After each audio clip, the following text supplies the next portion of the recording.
Everybody, target with आलोक में आपका स्वागत है। मैं अखिलेश आपका जनरल साइंस टेक के टॉपिक को आपके बीच लेकर के आया हूं, स्पेशली साइंस टेक। और हम लोगों ने पिछली वीडियोस में देखा है कि रीन्यूएबल एनर्जी रिसोर्सेज, नवीकरणीय ऊर्जा स्रोत पे हम लोगों की चर्चा चल रही थी। और नवीकरणीय ऊर्जा स्रोत, उसके जो कुछ भी संसाधन हैं भारत में कितने हैं, क्या है, कहाँ हैं, उसके पीछे इन्वॉल्व तकनीकी क्या है, उससे जो भी फायदे और जो भी नफ़ा नुकसान है उसका एक लेखा जोखा आप तक पहुंच चुका होगा। बच्चों, हम लोगों ने कुछ चीज़ें और पढ़नी हैं जो है भारत सरकार की पॉलिसी से संबंधित, जो भारत सरकार की स्कीम से संबंधित है, या फिर जो आगे के विजन से संबंधित है। तो चलिए उस कड़ी को आगे बढ़ाते हैं और देखते हैं कि आज के वीडियो में और क्या चीज़ें हैं जो आपके लिए इम्पोर्टेंट हैं। तो बच्चों, जो पहली बात आज हम लोग शुरू करेंगे वो उदय से होगी। उदय,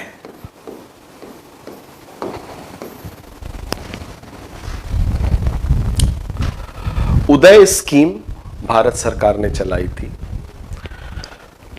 ये चलाई गई थी क्योंकि यहां पे बहुत सारी जो डिस्कॉम कंपनियां हैं, जो डिस्ट्रीब्यूशन में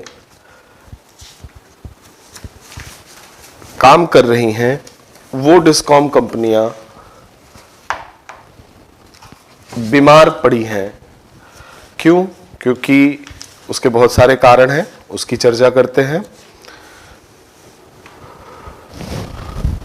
इसका फुल फॉर्म है उज्ज्वल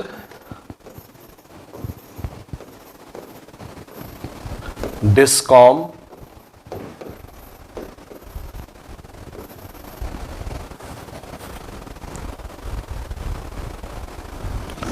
उज्ज्वल डिस्कॉम एश्योरेंस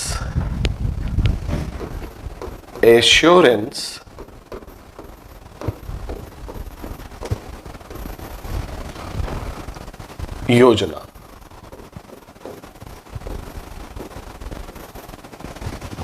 उज्ज्वल डिस्कॉम एश्योरेंस योजना, इसके तहत बच्चों, ये डिस्कॉम क्या है? वो कंपनी जो पावर सेक्टर के डिस्ट्रीब्यूशन में है। डिस्ट्रीब्यूशन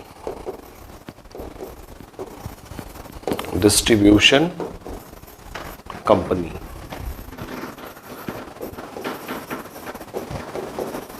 डिस्ट्रीब्यूशन कंपनी को शॉर्ट में डिस्कॉम कह दिया गया। पावर सेक्टर के डिस्ट्रीब्यूशन में जो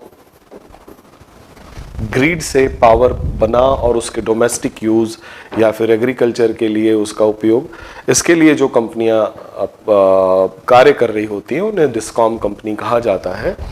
और उज्ज्वल डिस्कॉम एश्योरेंस योजना के तहत क्या हुआ कि इन डिस्कॉम कंपनी को रिजुवेनेट करने के लिए, क्योंकि ये इनके ऊपर ढेर सारे कर्ज हो चुके थे। कर्ज होने का कारण अभी चर्चा करेंगे उसका। उस कर्ज को माफ करने के लिए भारत सरकार ने ये योजना चलाई, जिसमें 75% कर्ज माफी उन्हें पहले के एक साल में और शेष कर्ज माफी बाद के सालों में करने की बात चली थी। जिसमें आप देखें, पहले ये देखें कि ये कंपनी बीमार क्यों पड़ी। रीजन ये था बच्चों कि पहला,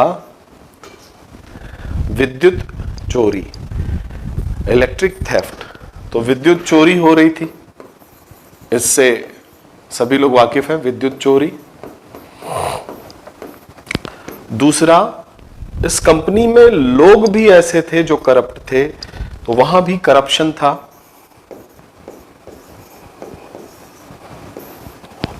साथ ही साथ पावर लॉस चूंकि पुरानी चीजें हैं, पुरानी तकनीकी अभी भी उपयोग में लाई जा रही है, तो जो लॉस ऑफ पावर था, शक्ति की हानि,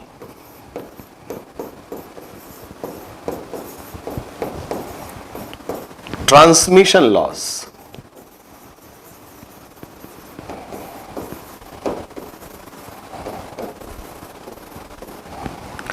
ट्रांसमिशन लॉस, ऑब्सोलीट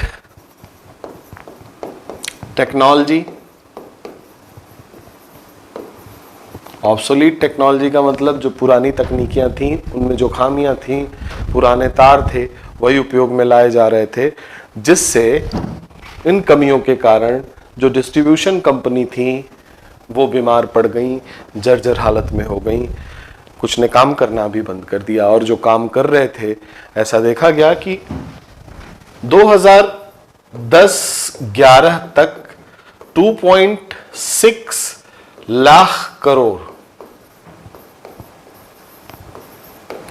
इन पे कर्ज था, और जो 2015-16 तक आते आते 4.5 लाख करोड़ हो गया था। ये कर्ज था इन कंपनियों का। कुछ लोग बिजली का बिल भी नहीं देते थे। इससे आप भली भांति परिचित हैं कि बिजली चोरी किस प्रकार से हमारे समाज में होती है, और इसमें करप्शन विभाग के लोग भी होते हैं, और इसमें जनता भी जिम्मेवार है। जनता भी चाहती है कि वो चोरी से बिजली जलाए। तो करप्शन को आप इलेबोरेट कर सकते हैं थोड़ा सा। यहाँ पे आपको एक एनालिसिस का मौका है, जहाँ पे आप करप्शन जनता के द्वारा और करप्शन जो विभाग के लोग हैं उनके द्वारा विद्युत चोरी करने में, बिल की मीटर को बैक करने में, मीटर चेंज करने में बहुत सारे तरीके थे, जिसके कारण डिस्कॉम कंपनियां जर्जर हालत में थी। इनको रिजुविनेट करने के लिए सरकार ने उदय स्कीम चलाया। इसको लिख लेते हैं, तो लिखिए 5 नवंबर 2015 को प्रधानमंत्री की अध्यक्षता में केंद्रीय मंत्रिमंडल द्वारा उज्ज्वल डिस्कॉम एश्योरेंस योजना प्रारंभ की गई। उज्ज्वल डिस्कॉम एश्योरेंस योजना प्रारंभ की गई, जिसका लक्ष्य विद्युत वितरण कंपनियों के वित्तीय सुधार एवं पुनरुद्धार करने के साथ साथ वित्तीय सुधार एवं पुनरुद्धार करने के साथ साथ उनकी समस्याओं का स्थायी समाधान सुनिश्चित करना था। उनकी समस्याओं का स्थायी समाधान सुनिश्चित करना था। इस योजना के तहत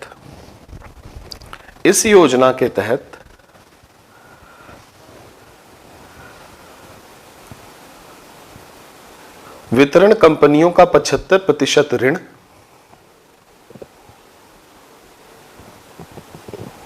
वितरण कंपनियों का 75% ऋण 2 वर्षों में राज्यों द्वारा अधिग्रहित किया जाएगा। 2 वर्षों में राज्यों द्वारा अधिग्रहित किया जाएगा। 75% राज्यों द्वारा अधिग्रहित किया जाएगा।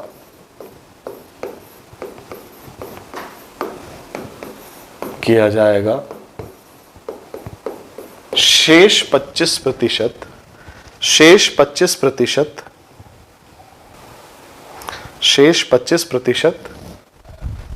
डिस्कॉम कंपनियों द्वारा चुकाया जाएगा।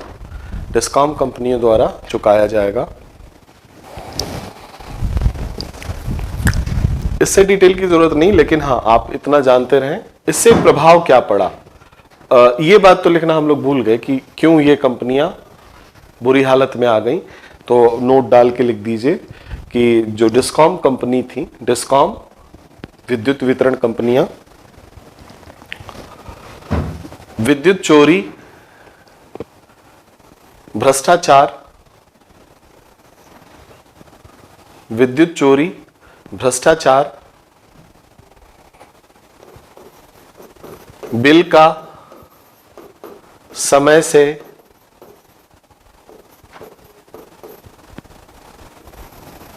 पेमेंट ना होना,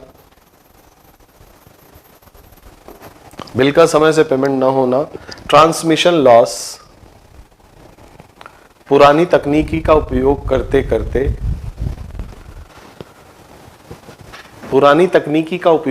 करते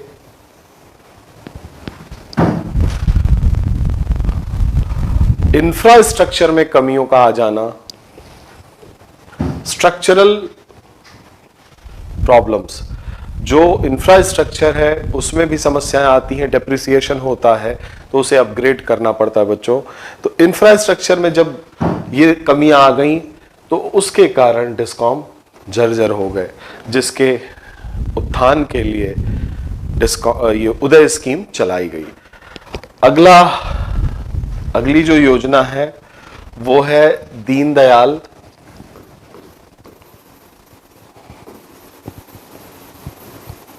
ग्राम ज्योति योजना।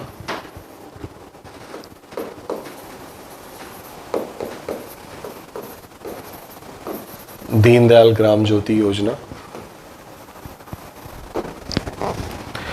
दीनदयाल ग्राम ज्योति योजना का जो सबसे इंपॉर्टेंट एस्पेक्ट है बच्चों, जो बहुत दिनों से सुधार की आवश्यकता थी, जो कि भारतवर्ष में नहीं था, इसमें तो पहली बात यह है कि 24 घंटे बिजली की सप्लाई एश्योर कराना, वो भी ग्रामीण क्षेत्रों में। पहले इसलिए नहीं हो पाता था कि फीडर जो होता था, फीडर वो सिंगल होता था, और सिंगल फीडर पे डोमेस्टिक यूज के लाइट भी होती थी, और सिंगल फीडर पे ही इरिगेशन फैसिलिटी, अगर हम रूरल एरिया की बात करें तो इरिगेशन की भी लाइट होती थी।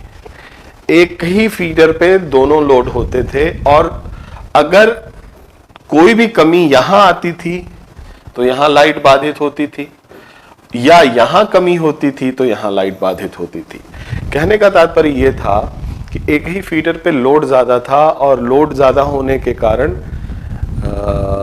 कहीं भी कोई कमी आए तो दोनों कार्य हमारे रुक जाते थे। दीनदयाल ग्राम ज्योति योजना के तहत ये जो फीडर था इसको दो भागों में बांट दिया गया। फीडर सेपरेशन,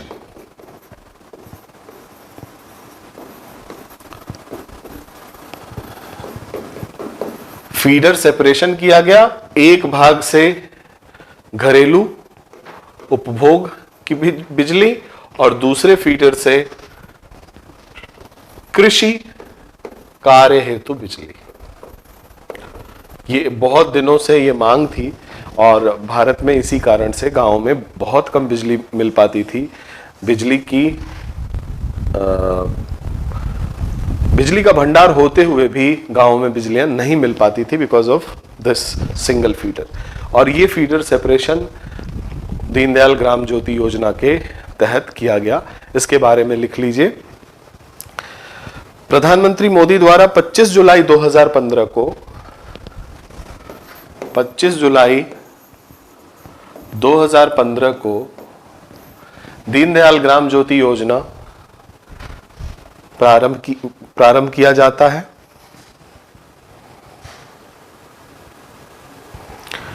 जो ग्रामीण क्षेत्रों में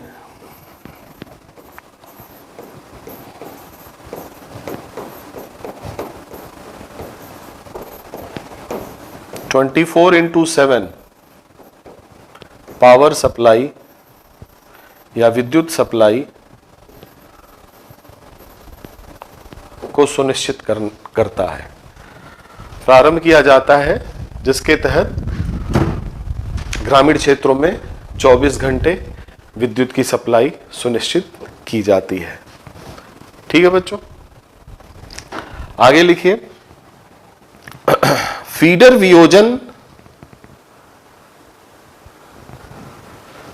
वियोजन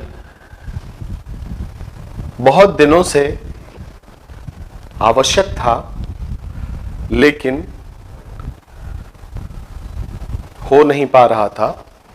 इस योजना में पहली बार ग्रामीण क्षेत्रों में 2 फीडर लगाए जाएंगे। 2 फीडर लगाए जाएंगे, एक घरेलू कार्यों के लिए, एक घरेलू आपूर्ति के लिए और दूसरा कृषि कार्य के लिए होगा।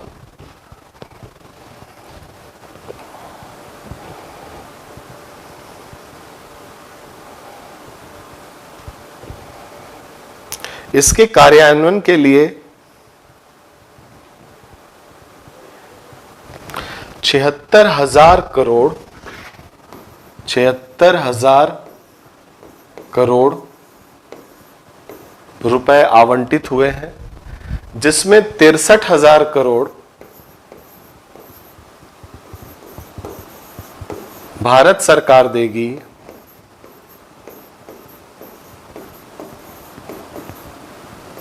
तथा शेष राज्य सरकारों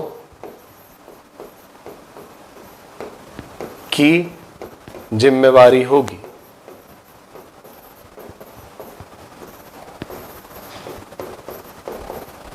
शेष राज्य सरकारों की जिम्मेवारी होगी।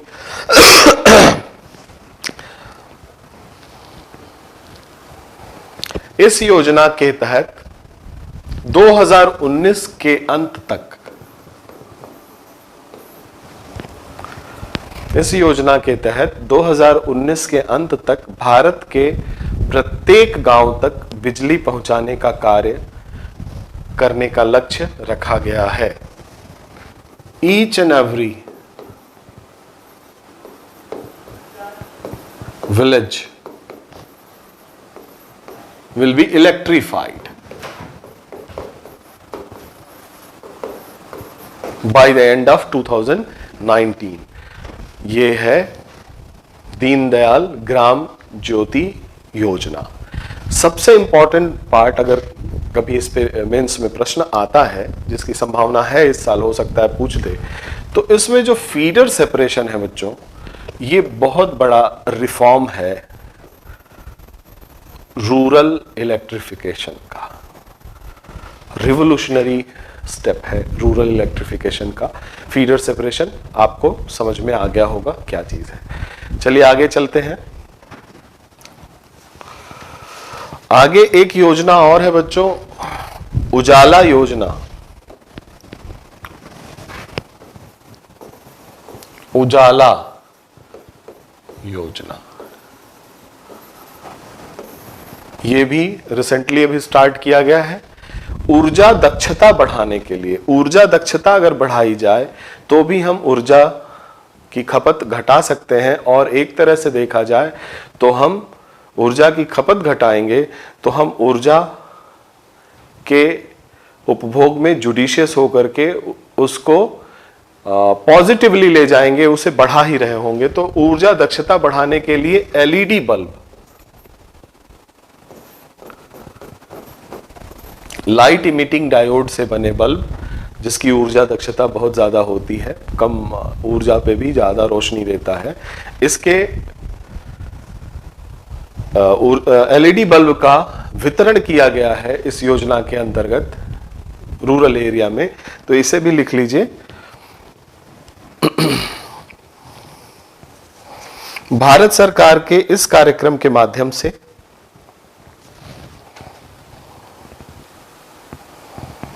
सभी पारंपरिक प्रकाश बल्बों को बदलकर एलईडी बल्ब का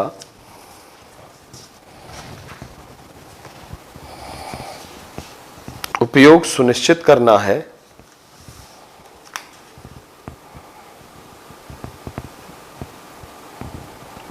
जिससे हर साल ईयरली, ध्यान दीजिएगा, डाटा पे ध्यान दीजिएगा, 20,000 मेगावाट बिजली बचाई जा सके।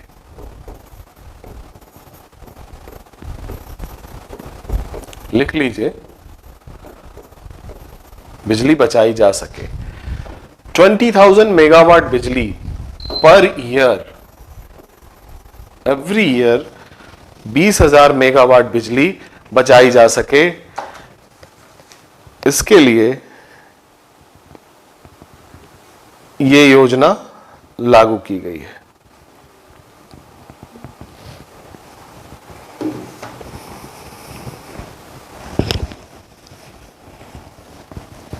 अच्छा, अगर ये बिजली बचेगी तो इसका जो एनवायरमेंटल कॉज होगा वो होगा कि इमिशन,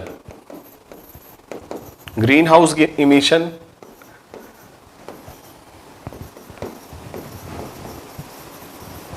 वो कम होगा, बिजली बचेगी, कॉस्ट कटिंग होगी,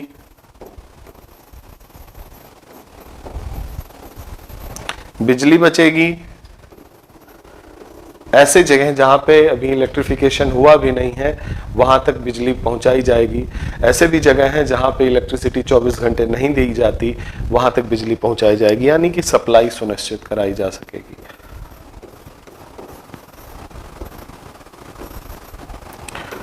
ये सारे फायदे हैं उजाला योजना के।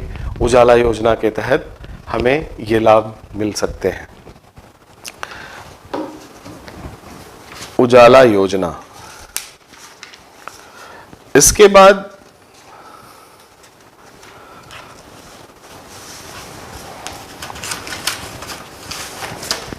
सौभाग्य योजना।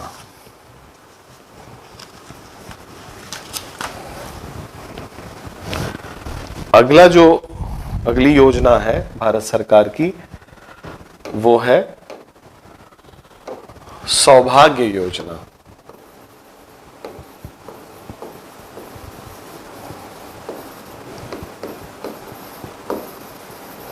फुल फॉर्म है सहज बिजली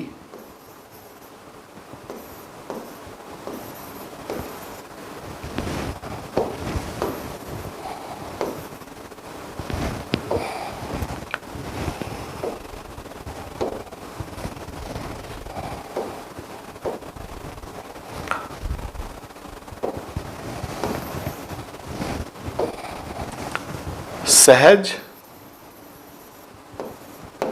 बिजली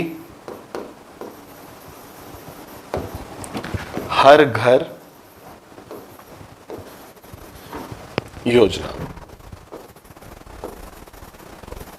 सहज बिजली हर घर योजना, इस योजना के अंतर्गत बच्चों रूरल इलेक्ट्रिफिकेशन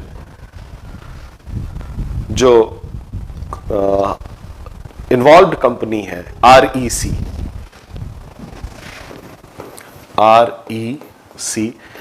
ये जो कंपनीज भी इन्वॉल्व हैं NTPC, NHPC, REC, PGCIL, power finance company, इसके बारे में भी कभी कभी डिटेल पूछता है, इसको भी आपको मैं नोट्स के रूप में लिखा दूंगा। तो REC सहज बिजली हर घर योजना के लिए रिस्पॉन्सिबल है रूरल इलेक्ट्रिफिकेशन करने के लिए, और इसके तहत ये लॉन्च हुई है 25 सितंबर 2017 को to achieve universal household electricity. इसको लिख लीजिए, 25 सितंबर 2017 को ये लॉन्च हुई, और विथ एम, ऑब्जेक्टिव इसका क्या था कि 100% रूरल इलेक्ट्रिफिकेशन।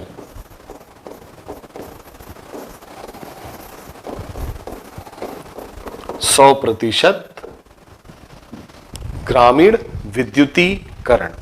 तो हिंदी में लिख लीजिएगा ग्रामीण विद्युतीकरण। विद्युतीकरण 100% ग्रामीण विद्युतीकरण के ऑब्जेक्टिव से यह शुरू किया गया, और इसमें जो below poverty line card holder है, याद रखिएगा BPL कार्ड होल्डर, इनके लिए कनेक्शन की जो कीमत थी वो थी 0 रुपये, 0 rupees. So this is important. तो ये बिना कुछ पैसा दिए भी फ्री इलेक्ट्रिसिटी कनेक्शन ले सकते थे। एवं पॉवर्टी लाइन के लिए भी ये कीमत 500 रुपए थी, जिसको 3 इंस्टॉलमेंट में दिया जा सकता था, 3 इंस्टॉलमेंट। आप सोचिए, सरकार, भारत सरकार या देश अपनी जनता के लिए क्या क्या नहीं करता, भारत भी करता है। तो ये है सहज बिजली हर घर योजना, सौभाग्य योजना, इसको ध्यान में रखिएगा बच्चों। इसके बाद एक और योजना है जिसको ऊर्जा संगम पहल, इसके बारे में भी जान लें। ऊर्जा संगम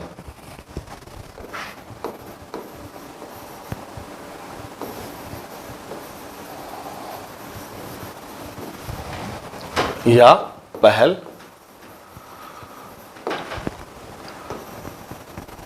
आपको याद होगा प्रधानमंत्री नरेंद्र मोदी जी ने एलपीजी सब्सिडी छोड़ने के लिए, स्वतः प्रेरण से एलपीजी सब्सिडी छोड़ने के लिए आह्वान किया था। तो renouncing LPG subsidy,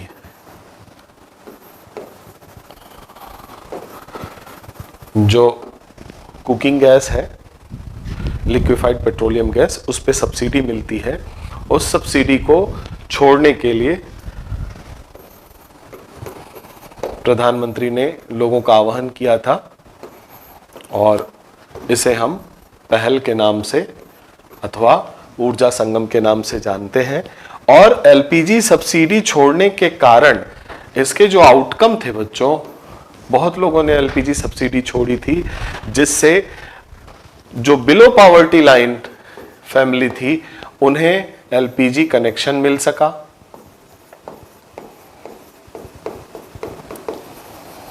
new LPG connection, साथ ही साथ जो सरकार के ऊपर सब्सिडी देने का जो बोझ होता है वो बोझ कम हुआ।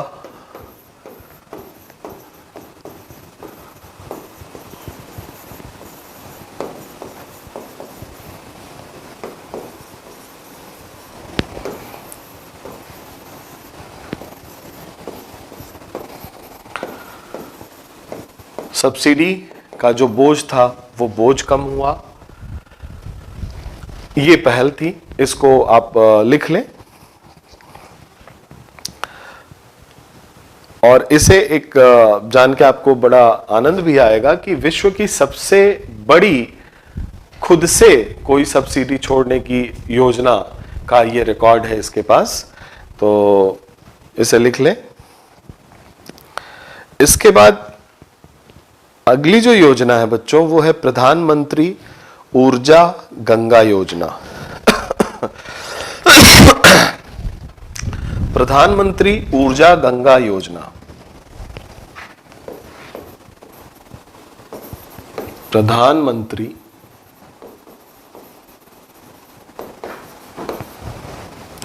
ऊर्जा गंगा योजना। प्रधानमंत्री ऊर्जा गंगा योजना में नेशनल गैस ग्रिड बनाने की बात की गई है। नेशनल गैस ग्रिड, राष्ट्रीय गैस ग्रिड। जिस तरह से पावर ग्रिड है उसी तरह से गैस ग्रिड बनाया जाएगा। Natural grid connection through gas pipeline, और ये शुरू होगा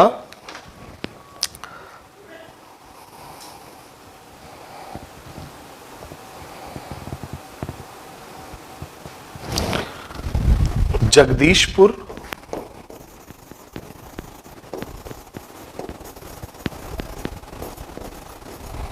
हल्दिया गैस पाइपलाइन,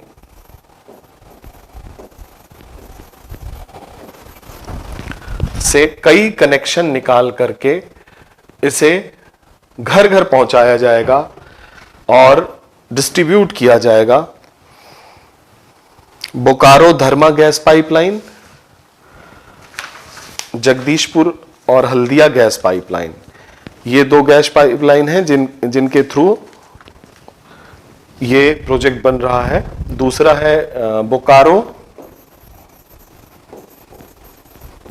धर्मा गैस पाइपलाइन,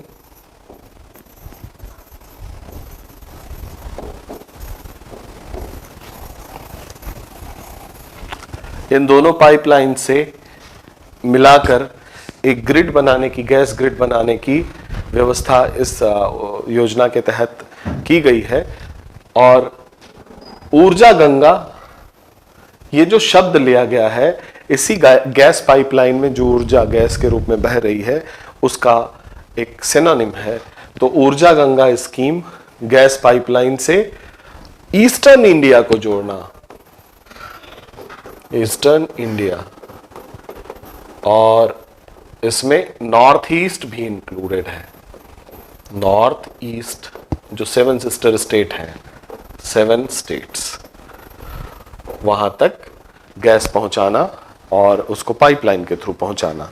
तो north east gas pipeline project इसी के अंतर्गत है। North east gas pipeline project joint venture भी है, इसमें कई सारी कंपनी जो PSUs हैं वो इन्वॉल्व हैं, जैसे IOCL, ONGC इत्यादि। तो ये कंपनी है बच्चों जो इन प्रोजेक्ट में इन्वॉल्व है।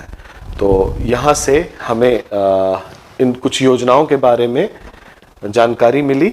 इसके बाद चलिए आइए आपको वो कंपनियां जो भारत में ऊर्जा के क्षेत्र में अब तक कार्य करती आ रही हैं और आगे भी कार्य करती रहेंगी, उनका एक डिटेल आवश्यक है जो आप नोट कर लें। एक चीज और छूट रही है बच्चों, लाइसेंसिंग पॉलिसी।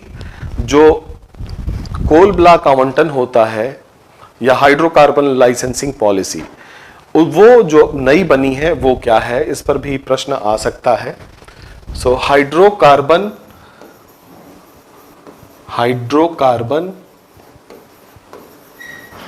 एक्सप्लोरेशन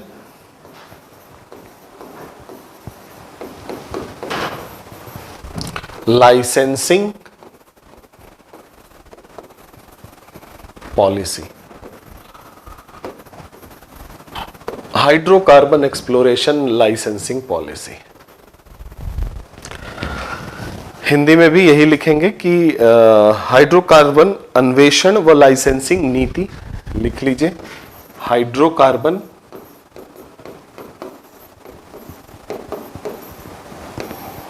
अन्वेषण एवं लाइसेंसिंग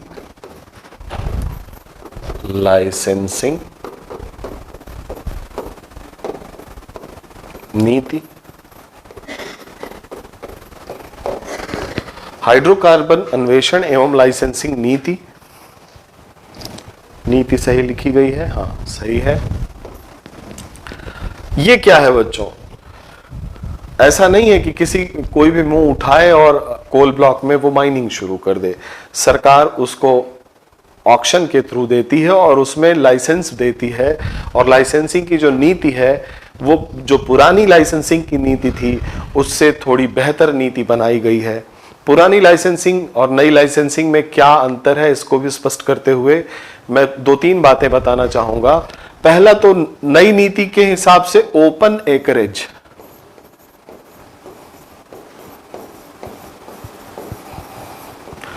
और दूसरा सिंगल लाइसेंस सिस्टम।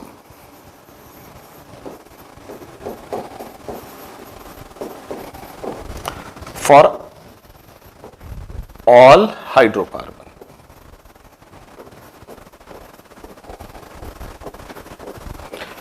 ये 2 चीजें आपको समझनी पड़ेंगी। ओपन एकरेज का मतलब क्या? जो पार्टी है वो चूज कर सकती है अपने लैंड एरिया को जहां उसे एक्सप्लोरेशन करना, ओपन एकरेज है, वहां पे कोई बंदिश नहीं है, उसे चूज कर सकती है। दूसरा है सिंगल लाइसेंस। पहले क्या था कि आपको कोयला निकालना है तो आपके पास लाइसेंस अलग होता था, पेट्रोलियम का एक्सप्लोरेशन करना है तो आपके पास दूसरा लाइसेंस चाहिए होता था, गैस का एक्सप्लोरेशन करना है तो तीसरा लाइसेंस चाहिए होता था। तो इस तरह से समस्या आ जाती थी, क्योंकि जब आप एक्सप्लोरेशन करते हो तो जहां कोल ब्लॉक है वहां पे हो सकता है आपको पेट्रोलियम भी मिल जाए और वहीं पे हो सकता है गैस भी मिल जाए, तो वहां फिर क्या वेट करना होता है कि ये गैस तो हम निकालेंगे नहीं, तो वो वेस्टेज जाता था। अब सिंगल लाइसेंस सिस्टम में ये समस्या खत्म हो जाएगी। तो लिख लीजिए इसको, नई जो हाइड्रोकार्बन अन्वेषण नीति है उसको लिख लीजिए।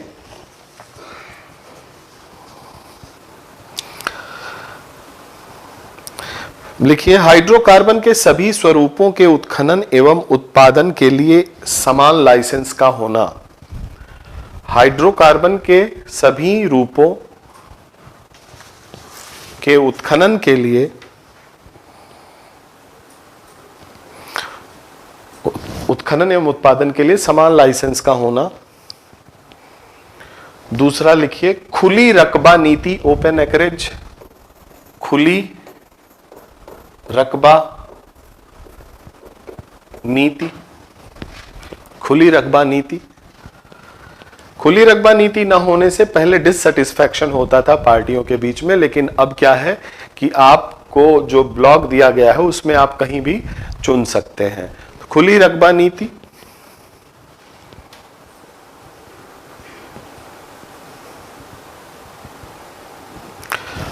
उत्पादित कच्चे तेल, कोयले एवं गैस के, तीसरा लिख लीजिए, उत्पादित कच्चे तेल, कोयले एवं गैस के मूल्य निर्धारण का अधिकार। मूल्य निर्धारण का अधिकार।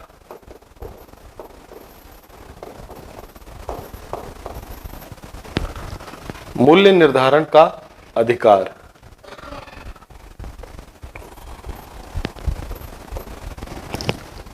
ये हाइड्रोकार्बन एक्सप्लोरेशन लाइसेंसिंग पॉलिसी की चर्चा हो रही है।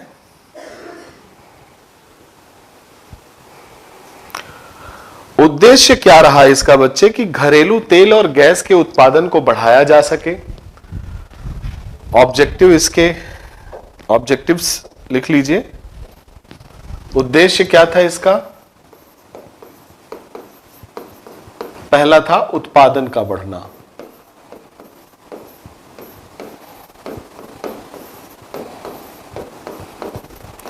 घरेलू तेल एवं कच्चे गैस के उत्पादन को बढ़ाना।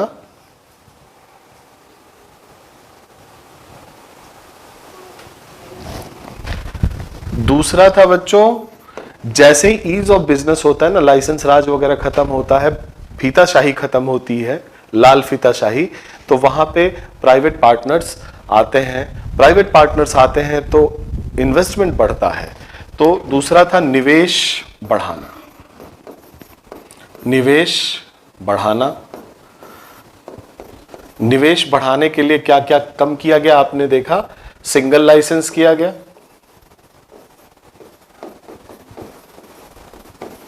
सिंगल विंडो क्लियरेंस किया गया,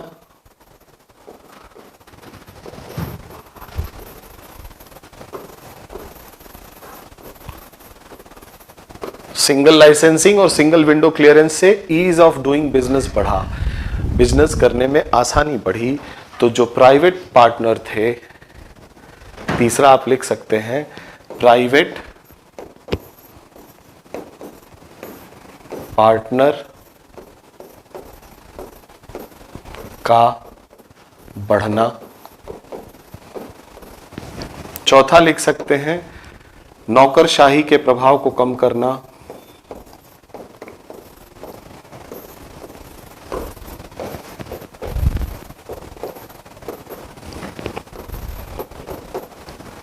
कम करना। अच्छा बच्चों, जब उत्पादन बढ़ेगा तो जाहिर सी बात है उत्पादन के लिए लोग बढ़ेंगे। लोग आएंगे कहां से? लोग हमारे और आपके बीच से आएंगे। तो पांचवी बात आप लिख सकते हैं, रोजगार के नए अवसर को सृजित करना।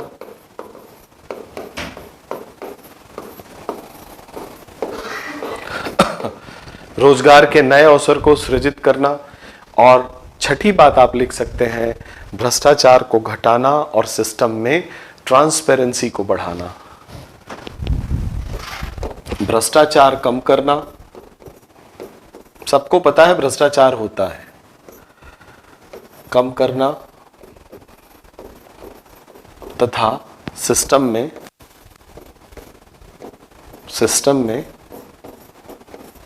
ट्रांसपेरेंसी, पारदर्शिता,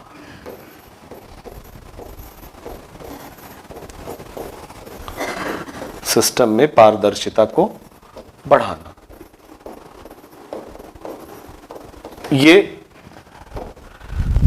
सिस्टम में पारदर्शिता को बढ़ाना, ये उद्देश्य के साथ हेल्प, इसका नाम ही हेल्प है, हाइड्रोकार्बन एक्सप्लोरेशन लाइसेंसिंग पॉलिसी लाई गई। तो बच्चों ये है हेल्प। अच्छा, ये अभी आई है कुछ दिन पहले, इससे पहले भी तो हाइड्रोकार्बन लाइसेंसिंग पॉलिसी रही होगी। उसमें कमियां क्या थी? यहां ओपन एकरेज है, वहां ओपन एकरेज नहीं था, वो रिस्ट्रिक्टेड था। वहां मल्टीपल लाइसेंसिंग सिस्टम था, यहां सिंगल लाइसेंस सिस्टम है। मूल्य निर्धारण का दायित्व तो गवर्नमेंट का होता था, नौकरशाही का होता था, कंपनियों का नहीं होता था।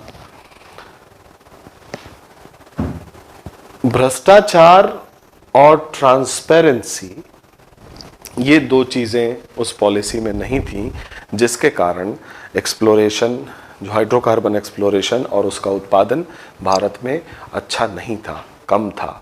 लाइसेंस राज, खैर वो तो बीते जमाने की बात थी। अभी 1999 में न्यू एक्सप्लोरेशन पॉलिसी आई थी, और ये जो है हेल्प जो है अभी रिसेंटली आई है मार्च 2016 में, मार्च 2016 में हाइड्रोकार्बन एक्सप्लोरेशन लाइसेंसिंग पॉलिसी। इससे पहले जो थी उसको हम लोग कहते हैं NELP, new exploration licensing policy, new exploration licensing policy. ये न्यू कितना न्यू है? ये 1999 की पॉलिसी है, ये ध्यान रखिएगा। तो ये न्यू एक्सप्लोरेशन लाइसेंसिंग पॉलिसी पुरानी वाली है, हेल्प नई वाली है, और हेल्प में जो प्रोविजन लाए गए हैं वो पुरानी वाली कमियों को दूर करते हुए लाए गए हैं। उम्मीद करता हूं ये चीजें आपको समझ में आई होंगी। बच्चों, प्रश्न यहीं कहीं से बनते हैं, और अभी जो सेक्शन हम लोगों ने पूरा किया है यूपीएससी में, उससे जो प्रश्न आए हुए हैं उसकी मैं चर्चा आपसे करना चाहूंगा। प्रीलिम्स में कैसे प्रश्न आए हैं और मेंस में कैसे प्रश्न आए हैं।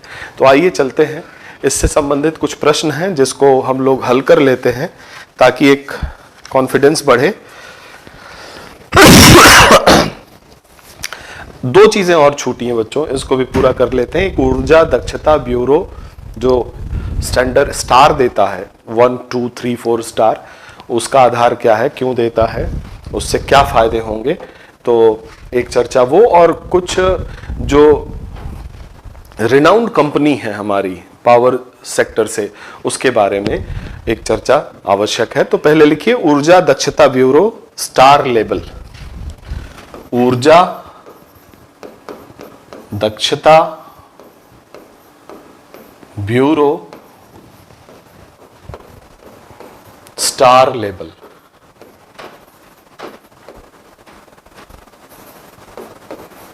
2 स्टार, 3 स्टार, आपने एसी देखा है 5 स्टार, इस तरह के स्टार लेबलिंग दी जाती है ऊर्जा दक्षता। नाम से ही समझ में आ रहा है कि ऊर्जा दक्षता जितनी अच्छी होगी उसको उतना ही ज्यादा स्टार मिलेगा। और चूंकि हमारा जो मिड टर्म एनर्जी पॉलिसी है वो है कि ऊर्जा दक्षता को बढ़ाना। ऊर्जा दक्षता बढ़ाने से होगा क्या कि हम कम ऊर्जा खपत बनाए रखेंगे, ऊर्जा की खपत को कम कर लेंगे, सप्लाई को हम कम कर सकते, डिमांड को कम कर सकते हैं। तो सप्लाई के लिए परेशान होने की जरूरत नहीं है। ऊर्जा दक्षता ब्यूरो लिखिए, विभिन्न प्रकार के उपकरणों के लिए ऊर्जा और लागत बचत क्षमता के बारे में जानकारी देता है। स्टार लेवल जानकारी देता है तथा उपभोक्ता को संतुष्टि प्रदान करना उद्देश्य है।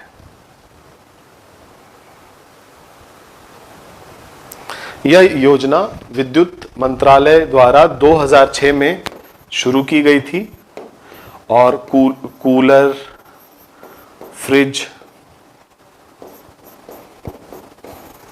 एसी, जितने भी इलेक्ट्रिक अप्लायंसेस हैं सब पे स्टार लेवलिंग की गई थी ताकि उससे ऊर्जा दक्षता के बारे में जानकारी मिल सके और ऊर्जा बचाने वाले उपकरणों को कंज्यूमर ले जाए, अपना बिजली का बिल भी बचाए और देश का भला भी करे।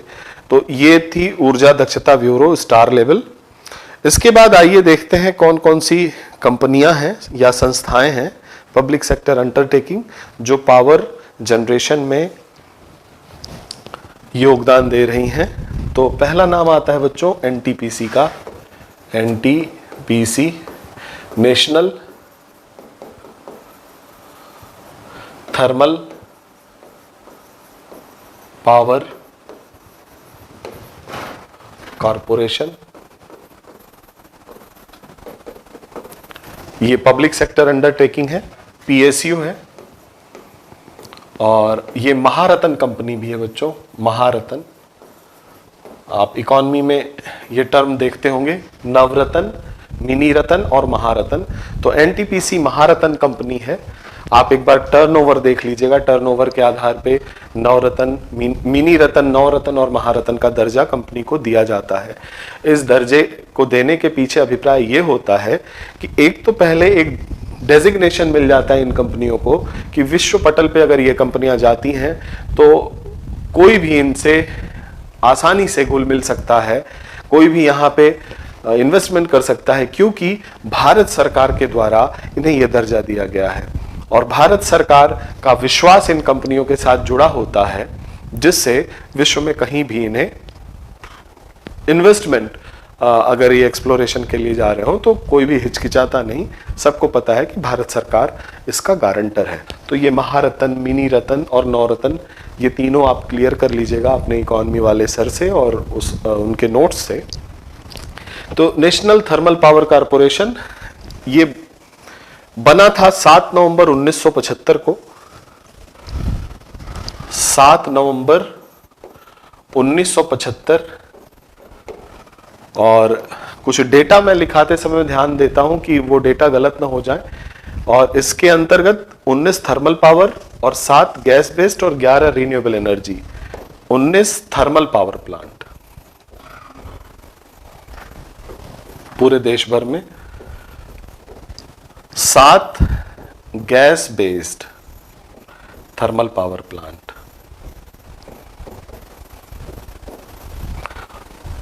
थर्मल लिखना गलत है, gas based power plant.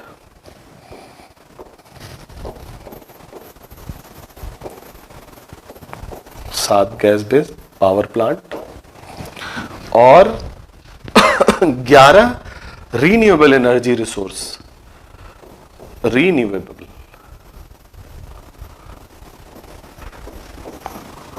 Power plant. NTPC के अंतर्गत आते हैं और ये बॉम्बे स्टॉक एक्सचेंज में भी ये जुड़ी हुई है, बॉम्बे स्टॉक एक्सचेंज। और 2010 में ये बॉम्बे स्टॉक एक्सचेंज में रजिस्टर हुई है, तो लिख लीजिए इसको एनटीपीसी।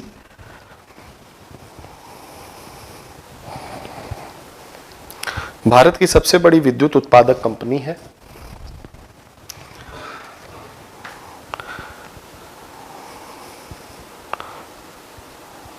जिसे 2010 में महारत्न कंपनी का दर्जा प्राप्त हुआ, जो मुंबई स्टॉक एक्सचेंज में पंजीकृत भी है। इसमें 89.5% भाग भारत सरकार का है। Share 89.5% share government of India का है। 89.5% भाग भारत सरकार का है।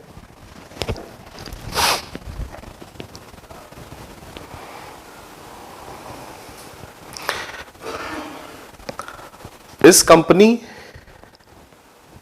के द्वारा 19 कोयला आधारित, 7 गैस आधारित और 11 नवीकरण ऊर्जा स्रोत आधारित शक्ति केंद्र है, पावर प्लांट है।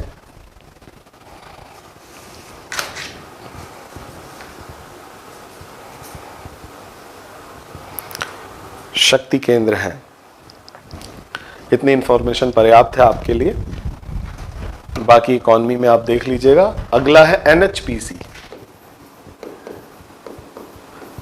National hydro power corporation. National hydro power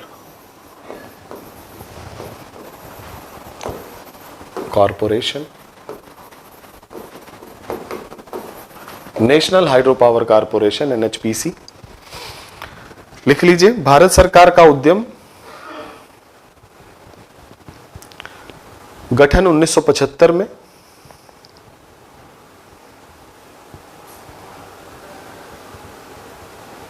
उद्देश्य हाइड्रो इलेक्ट्रिक पावर के समेकित एवं दक्ष विकास की योजना बनाना। हाइड्रो इलेक्ट्रिक पावर के समेकित एवं दक्ष विकास की योजना, हाइड्रो पावर।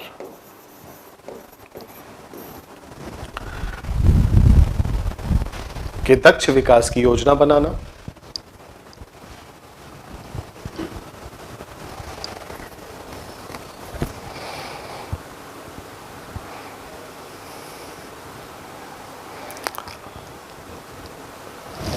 प्रारंभ में सिर्फ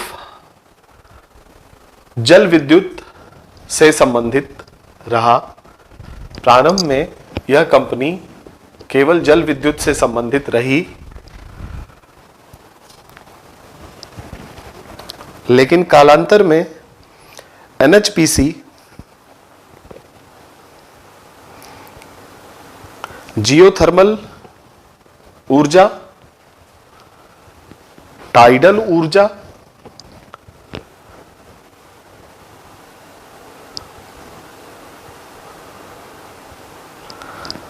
पवन ऊर्जा आदि क्षेत्रों को भी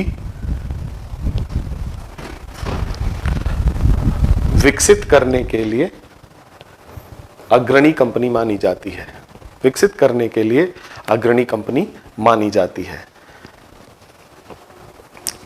अगला है भारतीय पावर ग्रिड निगम।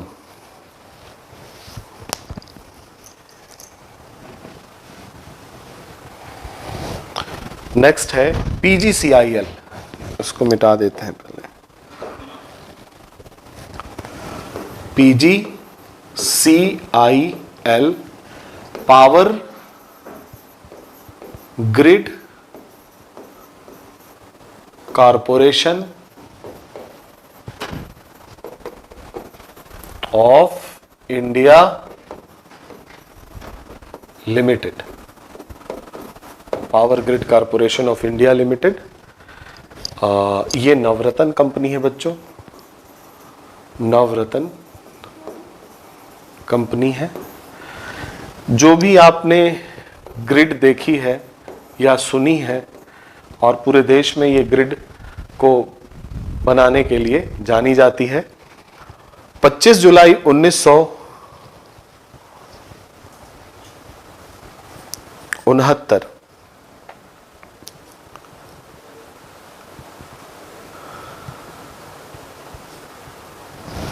को ये स्टैब्लिश की गई थी, 1969।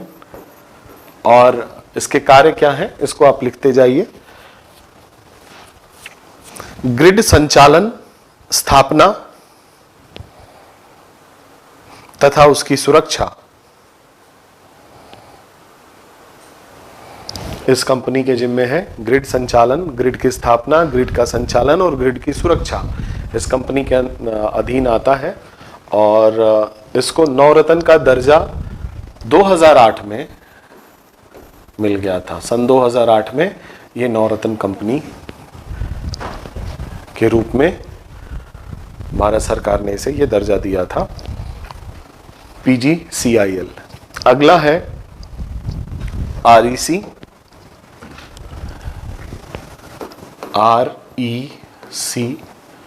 Rural electrification corporation.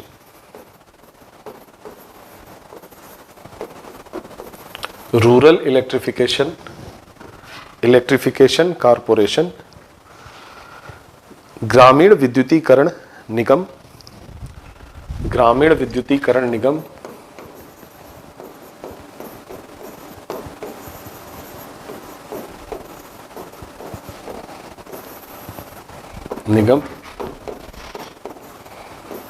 ग्रामीण विद्युतीकरण निगम 25 जुलाई 1969 को स्टैब्लिश की गई थी।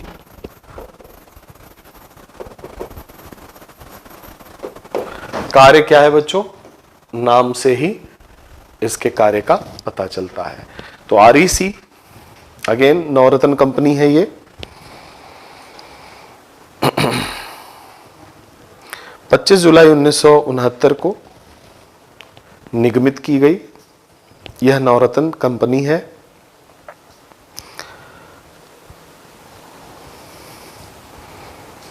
इसका मुख्य उद्देश्य पूरे देश में ग्रामीण विद्युतीकरण परियोजनाओं, इसका मुख्य उद्देश्य पूरे देश में ग्रामीण विद्युतीकरण परियोजनाओं को वित्त पोषित करना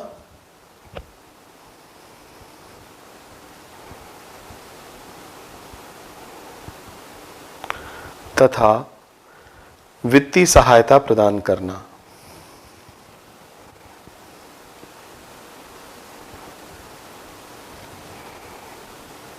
तथा वित्तीय सहायता प्रदान करना। सो फाइनेंशियल हेल्प और केवल रूरल इलेक्ट्रिफिकेशन को, रूरल इलेक्ट्रिफिकेशन को फाइनेंशियल हेल्प ये प्रोवाइड करती है। इसके बाद बच्चों है power finance corporation, PFC। Power finance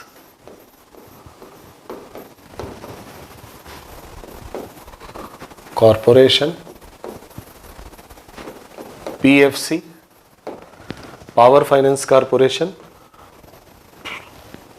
NBFC हैं ये, नॉन बैंकिंग इंस्टीट्यूशन, उसी दर्जे नॉन बैंकिंग फाइनेंशियल इंस्टीट्यूशन। ये भी नवरत्न कंपनी है।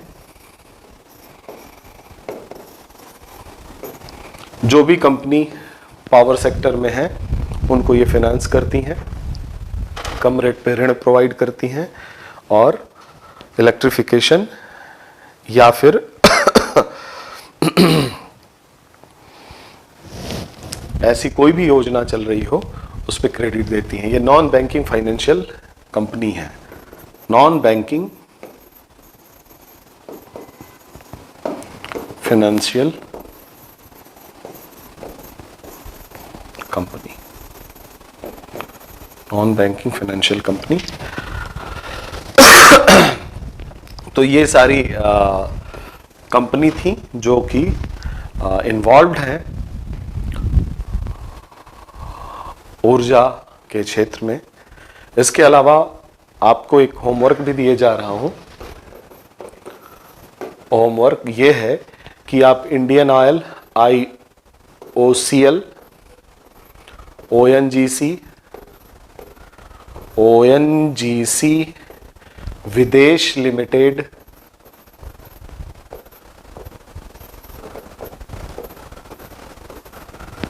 ये कुछ कंपनी और हैं जिनका नाम मैं आपको दिए जा रहा हूं, इस पे आप पढ़ लीजिए और पढ़ के तैयार कर लीजिएगा। ये ऑयल एक्सप्लोरेशन और गैस एक्सप्लोरेशन ये कंपनी है, रिलायंस भी इसमें आएगी। और आपको मैंने एक दिन बताया था कि आप नोट्स जब बनाएं तो आपकी रिफाइनरी, उम्मीद करता हूं आपने उसे अपने नोट्स पे मैप के थ्रू दिखा के बना लिया होगा। तो आज का समय समाप्त होता है बच्चों।